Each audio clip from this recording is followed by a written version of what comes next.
What macronutrient will come to you as the most preferred one if you were to choose one? Of course, everyone is important.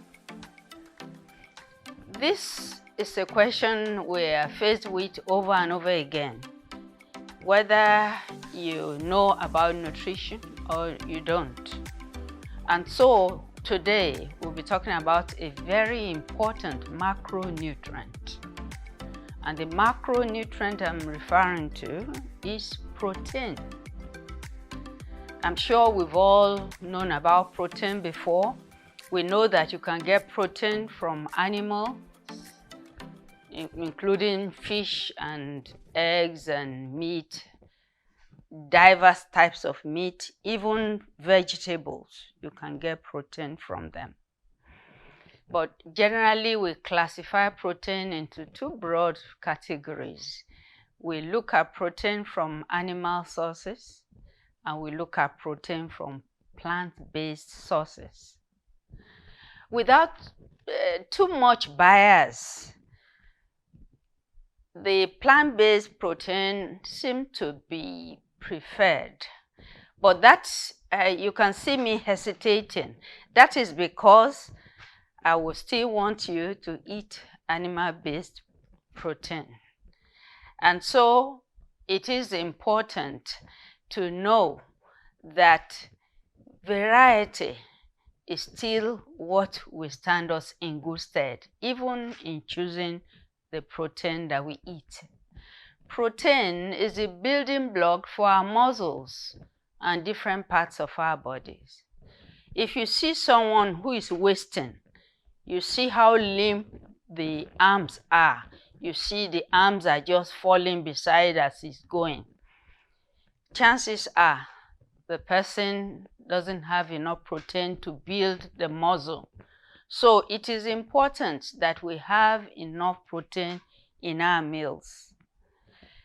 Maybe a general way of deciding the amount of protein in your food is to use 0.36 grams for every pound you weigh. That way you are eating protein according to your own body weight. It is the most accurate way.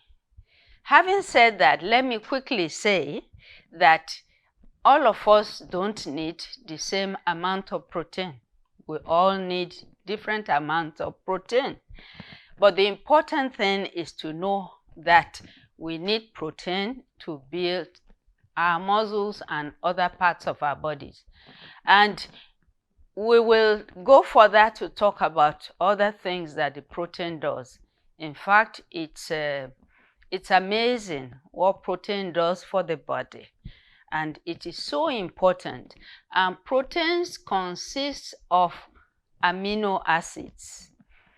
I have promised myself while starting this diary not to use too many scientific words. But there's hardly any way you can talk about protein without talking about amino acids. It's the way the amino acids are set that make different protein. And that's what decides what they do for the body. So proteins are building blocks. Inside the protein, you have amino acids. Amino acids build the protein, and the protein do various things in the body. But it is important you see protein as the building blocks for your body. And so we have just taken a peek into protein, and now we will go further and talk just a little more about protein being such a very important macronutrient. And so please share with us your thoughts and your relationship with food, whatever questions you have on lifestyle or food. And be sure that whatever it is we are talking about, that you are making something out of it, so that we can be making progress in small bites. And so please like us, share our videos, and subscribe to our channel. Please discuss it. talk about it. Food is very important. And so until next time, remember, wellness is the basis of beauty. See you.